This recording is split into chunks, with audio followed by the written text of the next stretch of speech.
Hadis kelima, tingkatan-tingkatan seseorang dalam membaca Al-Quran. Bagian yang pertama, An Abi Musa Al-Asy'ari radhiyallahu anhu. Ini dari Abi Musa Al-Asy'ari radhiyallahu anhu. Qala, beliau bersabda, qala Rasulullah sallallahu alaihi wasallam, Rasul sallallahu alaihi wasallam bersabda, mathalul mu'min, perumpamaan seorang mukmin, alladzi yaqra'ul Qur'an, yang membaca Al-Qur'an. Jadi perumpamaan seorang mukmin yang membaca Al-Qur'an, mathalul utrujah, seperti buah utrujah. Rihuha thayyibun wa ta'muha hulwun. Buah utrujah itu baunya wangi dan rasanya pun manis.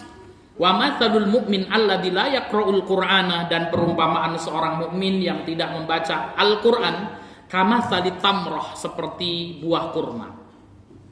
Lari halaha wa ta'muha hulwun. Buah kurma itu tidak memiliki bau, ya, akan tetapi rasanya manis. Wa mathalul munafiq alladzi la yaqra'ul Qur'ana kamatsalir raihanah. Perumpamaan orang munafik yang membaca Al-Qur'an seperti buah raihanah. Rihuha thayyibun wa ta'muha hulwun. Baunya harum namun rasanya pahit. Wa mathalul munafiq alladzi la yaqra'ul Qur'an kamatsalil hamdalah. Dan perumpamaan seorang munafik yang tidak membaca Quran seperti buah hamdalah. Laisalah rihun wa ta'muha murrun. Buah hamdalah ini baunya tidak ada, rasanya pun juga pahit. Ustadz dan ustadzah yang dimuliakan Allah Subhanahu wa taala, ya, hadis ini merupakan hadis yang sahih, ya. Faedah dari hadis ini menjelaskan bahwasanya Al-Qur'an akan membawa dampak kebaikan untuk setiap orang yang membacanya, baik orang mukmin bahkan orang munafik. Masya Allah, tabarakallah. Jadi apa?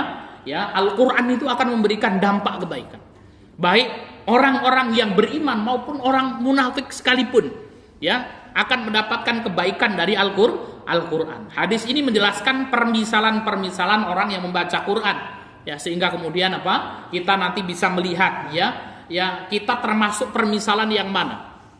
Mudah-mudahan kita termasuk, ya, permisalan orang yang pertama, kan gitu ya. Apalagi kita bersama Al-Quranul Karim. Yang pertama adalah orang mukmin yang membaca Al-Quran. Ya, orang mukmin yang membaca Quran. Yang membaca di sini adalah dia mempelajari, mengajarkan dan juga mengamalkan Al-Quranul Karim.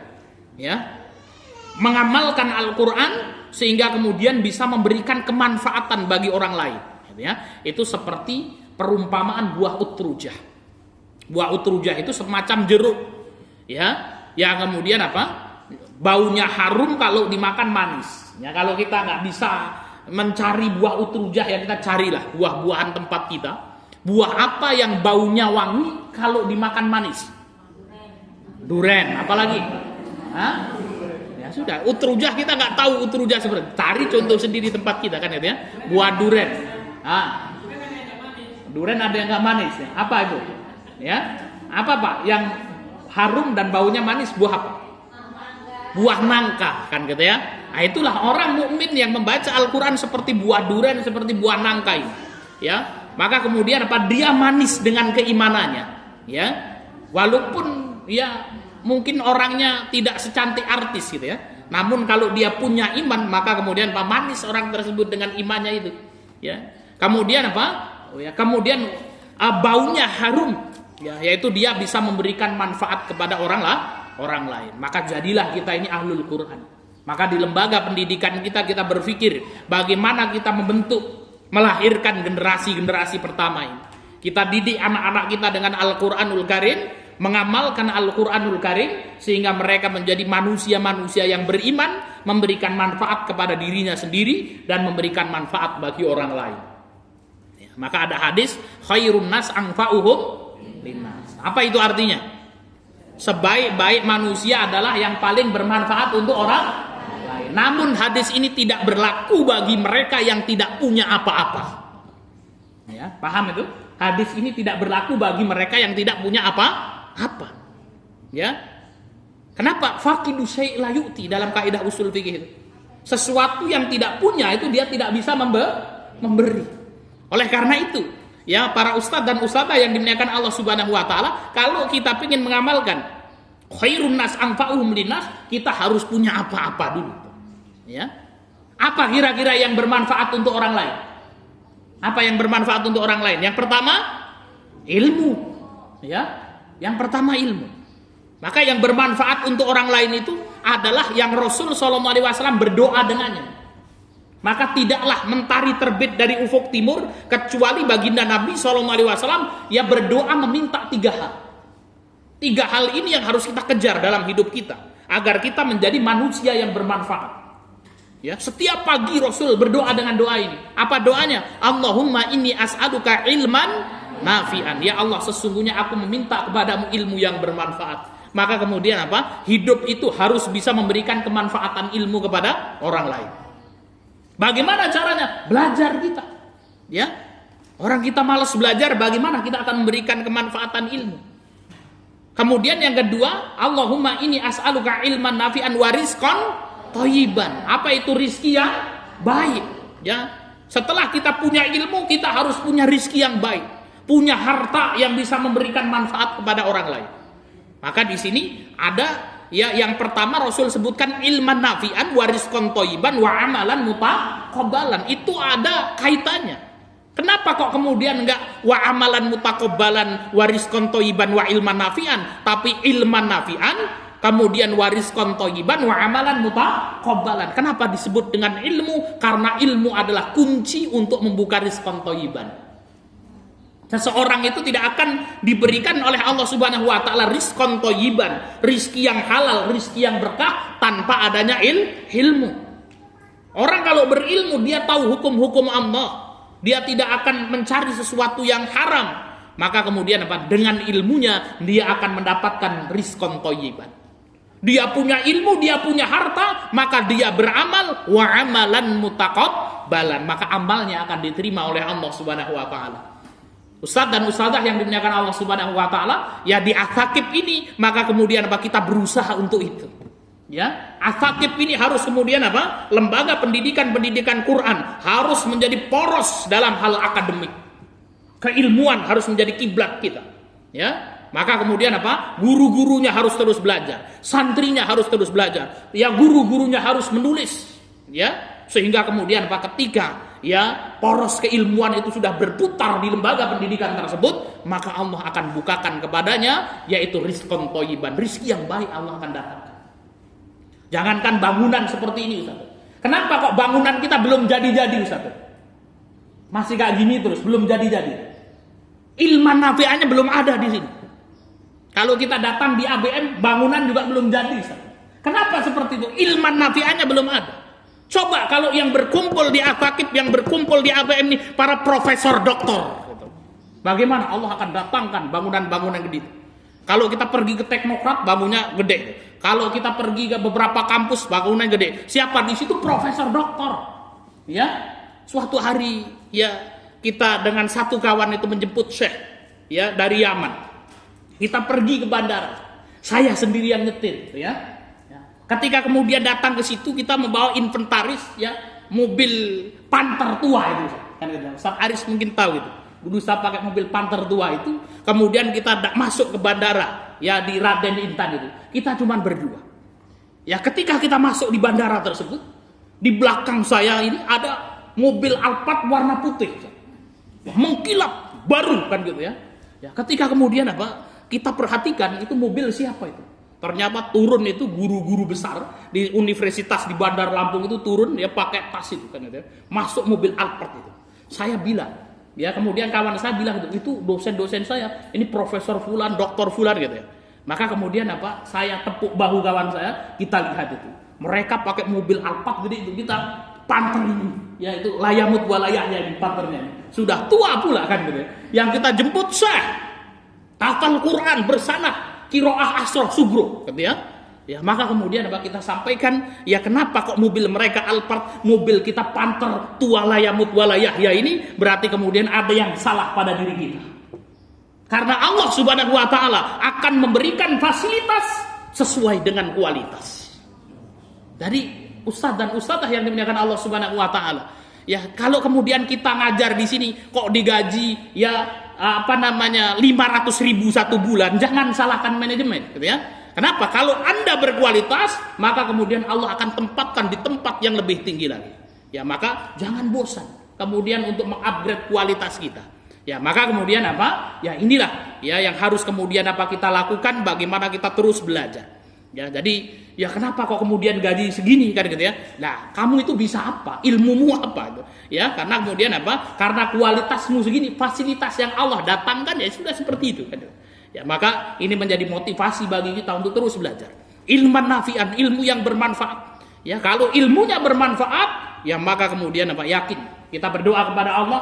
Saya doakan dengan setulus hati. Ini di sini sudah ada yang profesor doktor, belum ada. Mudah-mudahan di Asakib ini 10 tahun, 20 tahun, ya 50 tahun lagi yang ngumpul di sini bukan kita, tapi para profesor doktor yang ahli di bidangnya masing-masing. Amin kan? Amin ya rabbal alamin. Dan mudah-mudahan kita yang mengawali juga mendapatkan pahala dari Allah Subhanahu wa taala. Mungkin enggak 10-20 tahun lagi yang ngumpul di sini profesor doktor? Mungkin tidak? Mungkin. Gimana caranya? Berdoa kita kepada Allah Subhanahu wa taala, kita terus belajar sampai jadi profesor dan doktor itu. Alumni-alumni yang harus semangat belajar. Jangan sampai kemudian tidak memiliki semangat untuk belajar kembali. Kalau ilman nafi'annya sudah ada, Allah datangkan rizqan thayyiban. Bukakan pintu-pintu rezeki itu. Ya, kalau kita sudah punya ilmu, kita punya harta, maka wa'amalan mutaqabbalan, ya kita akan mendapatkan amal-amal yang diterima oleh Allah Subhanahu wa taala. Laku dagangan kita. Innallaha ashtara minal mu'minina anfusahum wa amwalahum bi anna lahumul jannah, kata Allah. Sesungguhnya Allah Subhanahu wa taala akan membeli, ya. Apa yang akan dibeli oleh Allah Subhanahu wa taala dari orang-orang mukmin itu ada dua. Anfusahum, ya, jiwa mereka, kesungguhan kita, pemikiran kita, tenaga kita, ya, dalam mengelola amanah-amanah yang Allah berikan kepada kita. Wa amwalahum, kemudian harta-harta kita.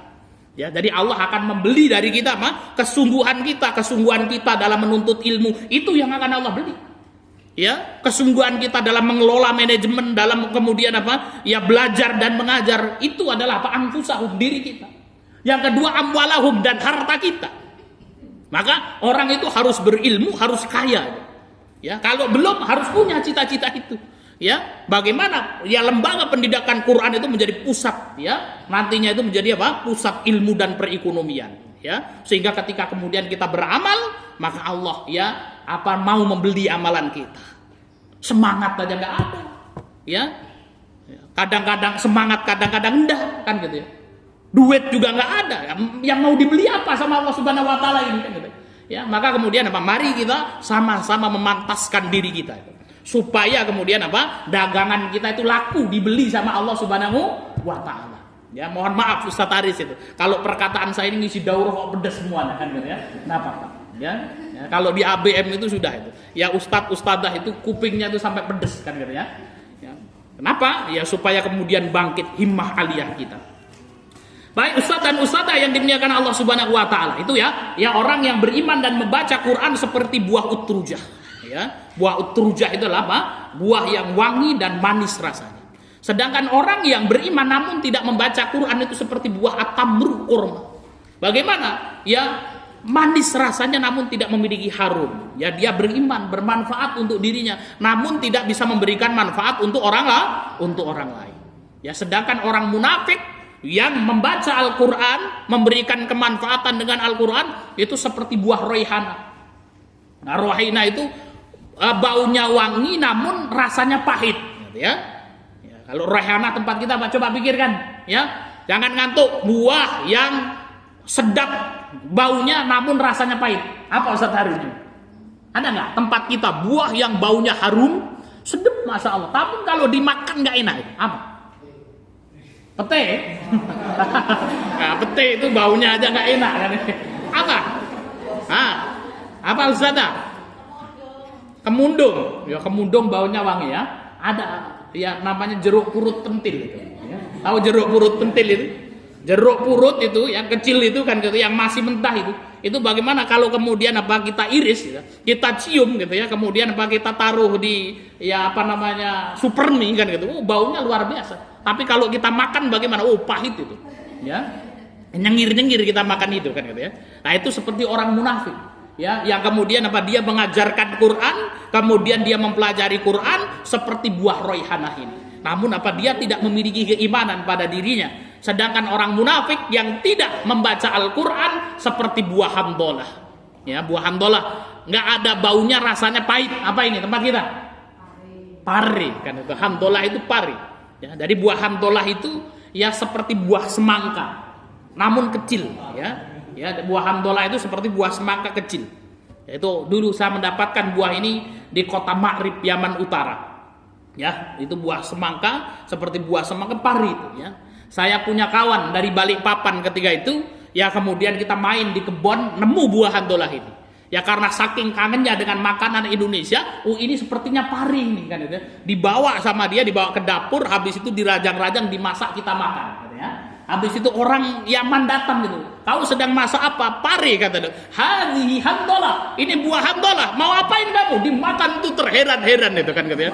Luar biasa ini orang ini, buah hamdolah saja dimakan, dimasak itu gitu ya. Itu pakai nasi hangat, kita seneng aja kan. Nah, itu orang yang munafik namun dia tidak membaca Quran seperti buah hamdolah ini. Nah, ini cerita saya ini dengan buah hamdolah gitu ya. Baik, ustadz dan ustadzah yang dimuliakan Allah Subhanahu wa taala, hadis ke-6. Tingkatan-tingkatan seseorang dalam membaca Al-Qur'an. Bagian 2. An Anas radhiyallahu anhuma, dari Anas radhiyallahu anhuma qala Rasulullah sallallahu alaihi wasallam, Rasul sallallahu alaihi wasallam bersabda, "Matsalul mu'min alladzi yaqra'ul Qur'ana matsalul utrujah." Perumpamaan seorang mukmin yang membaca Al-Qur'an seperti buah utrujah. Rihuha thayyibun wa ta'muha thayyibun. Baunya sedap, rasanya juga manis. Wa matsalul mu'min alladzi la yaqra'ul Qur'an. Perumpamaan seorang mukmin yang tidak membaca Al-Qur'an, kamatsali tamrah, seperti ya buah tamr atau kurma. Ta'muha thayyibun, buah korma itu sedap baunya, wala rihalaha, namun tidak memiliki bau. Wa masalul fajir alladzi yaqra'ul Qur'ana, dan perumpamaan seorang fajir yang membaca Al-Qur'an, ya kama tadi raihanah, seperti buah raihanah, rihuha thayyibun wa ta'muha murrun. Ya, buah raihanah itu baunya sedap namun rasanya pahit. Wa masalul fajir alladzi la yaqra'ul Qur'ana, dan perumpamaan seorang fajir, ya orang yang durhaka, ya, yang tidak membaca Al-Qur'an, kama salil hamdolah, seperti buah hamdolah, ta'muha murrun wala rihalaha. Buah hamdolah ini rasanya pahit dan tidak memiliki bau yang sedap. Wa matsalul jalisi saleh, dan perumpamaan orang yang berteman dengan orang yang baik, kama tali sahibil miski, itu seperti berteman dengan penjual minyak wangi. Ilam yusibka minhu syai'un asabaka min rihihi. Kalau engkau tidak dikasih minyak wangi itu, maka engkau minimal mendapatkan bau harumnya. Wa matsalu jalisi su, dan perumpamaan berteman dengan orang yang buruk, kama tali sahibil kir, seperti berteman dengan pandai besi, tukang las kan ya. Itu bukan kita ngejek tukang las ya. Ya, saya ingat ini ya ketika membacakan hadis ini, yaitu ada jamaah ibu-ibu ya di Bandar Lampung, itu guru-guru gitu ya. Kama tali sahibil kir, seperti ya tukang las. Itu dia, Pak Ustadz, itu suami saya tukang las Pak Ustadz kan gitu ya. Itu perumpamaannya saja. Ilam yusibka min sawadihi, kalau kita berteman dengan tukang las itu, kalau kita kemudian tidak kena apinya, asabaka min dukhanihi, engkau akan mendapatkan bau yang tidak sedap darinya. Ini hadis riwayat Abu Daud, dan ini merupakan hadis yang sahih. Ustadz dan ustadzah yang dimuliakan Allah Subhanahu wa taala, hadis ini memiliki faedah yang sama dengan hadis yang sebelumnya, ya, menjelaskan tingkatan-tingkatan seseorang dengan Al-Qur'an, ya. Kemudian ada tambahannya, yaitu Allah memerintahkan kita agar berteman dengan orang yang baik, ya. Ya ayyuhalladzina amanu taqullaha wa kunu ma'as shodiqin. Wahai orang-orang yang beriman, bertakwalah kepada Allah dan tetaplah bersama orang-orang yang benar. Berteman dengan orang yang buruk seperti berteman dengan pandai besi yang akan mendatangkan keburukan. Keburukan yang akan didapatkan adalah sebagai berikut. Yang pertama, badan atau bajumu akan terbakar api. 2, jika badan dan bajumu tidak terbakar api, minimal akan mendapatkan bau asap yang tidak sedap darinya. Ustadz dan ustadzah yang dimuliakan Allah Subhanahu wa taala, hadis ini menjelaskan kepada kita pentingnya memiliki teman yang baik. Ya, jadi dahsyatnya keutamaan sahabat itu. Maka Rasul SAW mengatakan almar'u ala dini khalilihi. Seseorang itu berada di atas agama kawannya. Ya, seorang itu berada di atas agama kawan. Jadi sampai ada yang mengatakan siapa nasib kita, siapa kita 5 atau 10 tahun yang akan datang, lihat dengan siapa engkau berkawan. Ya, lihat dengan siapa engkau berkawan. Kekuatan pergaulan, terutama sahabat atau komunitas, gitu ya, itu merupakan sesuatu yang sangat luar biasa. Bahkan apa? Kunci kesuksesan pertama kalau kita ingin sukses, kita harus melihat siapa komunitas kita. Orang yang memiliki cita-cita untuk menjadi seorang dokter, ya. Kalau kita analisis, apa yang akan mereka lakukan? Yang pertama, dia akan berkawan dengan para dokter. Dia masuk ke universitas, jurusan apa? Kedokteran. Dia akan bertemu dengan para dokter senior. Dia akan bertemu dengan kawan-kawan yang kemudian mempelajari dunia kedokteran, yang ia bicarakan adalah dunia kedokteran. 1 tahun, 2 tahun, 3 tahun, 4 tahun keluar dia jadi dokter. Ya. Orang pengen hafal Quran, apa yang harus ia lakukan? Yang pertama, dia harus cari komunitas para penghafal Quran. Masuk dia ke pondok tahfidz, dia bertemu dengan para ustadzah yang hafal Quran, berkawan dengan orang-orang yang kemudian setiap hari yang dibicarakan adalah ziyadah, ya, yang ia bicarakan adalah murojaah hifdzul qarib, murojaah hifdzul qadim, kan gitu ya. Kemudian yang dia bicarakan kemudian apa? Oh ini ya ujian juz'iyah, itu nggak naik-naik, kan gitu ya. Ya, maka kemudian yang ia bicarakan ya dalam komunitas tersebut adalah Quran. Sehingga kemudian yang ia saksikan adalah orang yang kemudian selesai. Oh ini si fulan sudah tasmi 10 juz sekali majelis. Si fulanah ini sudah tasmi 30 juz sekali majelis. Ya, ketika dia mau tidur, yang ia pegang Quran. Yang ia bicarakan besok pagi mau setoran apa kamu, ya? Bagaimana setoranmu hari ini? Bahkan sampai tidur dia bermimpi menghafal Quran, ya. Bahkan kalau kemudian besok persiapan ujian tasmi 5 juz sekali majelis, 10 juz sekali majelis, dia lembur, ya. Kadang-kadang tertidur di pojokan masjid, gitu ya. Sambil kemudian menangis karena kemudian takut tidak lulus, gitu ya. Maka kemudian 1 tahun, 2 tahun, 3 tahun, maka dia akan menjadi seorang hafidhul Quran. Ya, nah ini, maka kemudian apa? Begitu dahsyatnya kita berkawan. Ya. Kayak ya Mas Andika ini sampai selesai 30 juz sekali majelis. Kenapa? Karena dia melihat. Yang ia lihat itu orang-orang Masya Allah luar biasa. Selesai 30 juz sekali majelis, dimotivasi oleh para asatid yang ada. Ya, maka kemudian selesai 30 juz sekali majelis. Ya. Dan beliau itu mengidolakan, namanya Ustadz Irsyad namanya. Itu luar biasa. Bapak Ibu yang dimuliakan Allah Subhanahu wa taala. Ya, dan Allah berikan kemudahan itu tadi, ada korelasinya dengan hadis yang keempat itu. Ya, yang keempat itu Allah akan jamin rizkinya. Allah akan jamin rizkinya ahlul Quran. Mungkin saya juga akan menceritakan sedikit kisah beliau. Ya. Ini Ustadz Irsyad ini orang mana, Ustadz? Tahu enggak antum? Hah? Orang Jawa. Ya, tinggalnya di mana? Jawanya mana? Jawa Tengah. Ya, di Jawa Tengah. Bapak Ibu yang dimuliakan Allah Subhanahu wa taala. Hafalan Qur'annya Masya Allah mutkin. Ya, ketika itu beliau pulang. Ini mudah-mudahan menjadi motivasi yang bisa kita ambil ibrahnya. Liburan ketika itu. Ya, ketika liburan seperti ini beliau izin untuk pulang kampung. Nah, ketika pulang kampung, beliau WA saya, Ustaz, ya saya pengen balik lagi nih ke ABF namun tidak punya duit. Nah ini PR kita itu saat itu. Bagaimana asatid kita juga Allah kayakan. Ya, ketika itu kemudian saya bilang, kamu butuh duit berapa untuk bisa balik? Ya, dikasih 400-500, insya Allah balik Ustaz kan gitu. Untuk ongkos ya, pulang ke Lampung. Baik, siap ya, kita kirimlah 400-500 kita carikan, kita kirim. Nah, kemudian beliau dari Jawa Tengah itu ya menuju ke Lampung. Sampai di Jakarta ditelepon sama kiainya, ya, karena beliau kawan jamaah tabligh, ya, ditelepon sama kiai. Mas Irsyad, ya, kamulah main ke tempat kiai yang ada di Bandung, ya, karena kemudian saking takdimnya beliau dengan kiainya, itu luar biasa, ya. Jadi apa barokah ilmu ketika kita takdim dengan guru-guru kita. Jangan bermimpi kita mendapatkan barokah ilmu kalau sama ustadzahnya kita kemudian ya sering melanggar, kita tidak hormat kepada guru-guru kita. Ya hilang barokah ilmunya itu. Ya, walaupun kemudian dia ke Lampung, kita kirimin duit 500.000, namun dipanggil oleh kiainya. Harus dari Jakarta harus balik lagi ke Bandung. Ya sambil mikirin duit bagaimana ini, cukup atau tidak. Tapi yang nyuruh kiai. Akhirnya kemudian ya dengan berat hati beliau datang ke Bandung itu. Ketemu dengan kiainya, ngobrol di sana.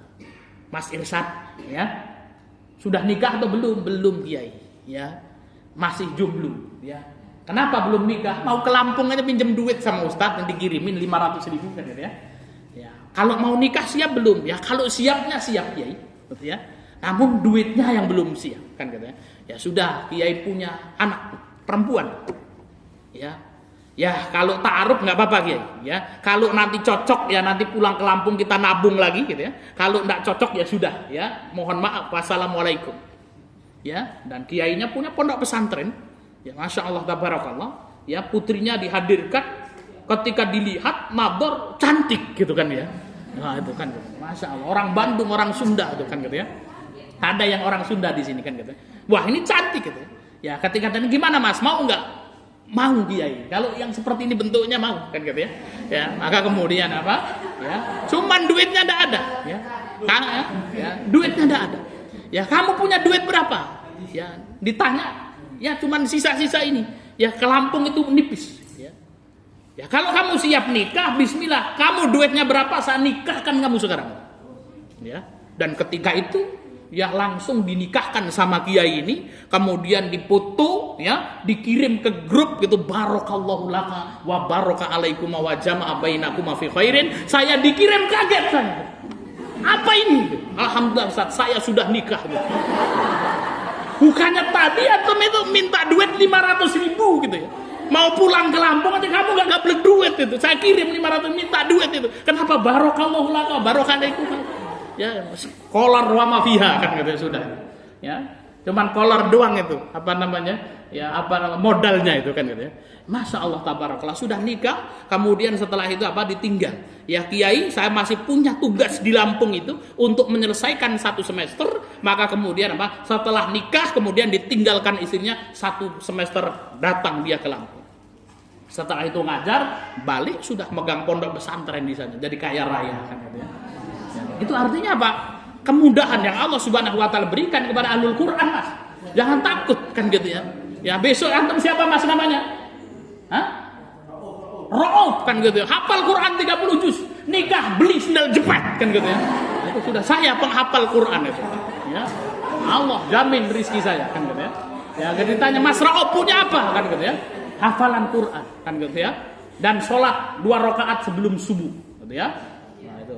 Rakaatani qoblal fajri khairum minad dunya wa ma fiha. 2 rakaat sebelum subuh lebih baik daripada dunia dan seisinya. Berapa harga dunia seisinya kalau dijual, Bapak Ibu yang dimuliakan Allah?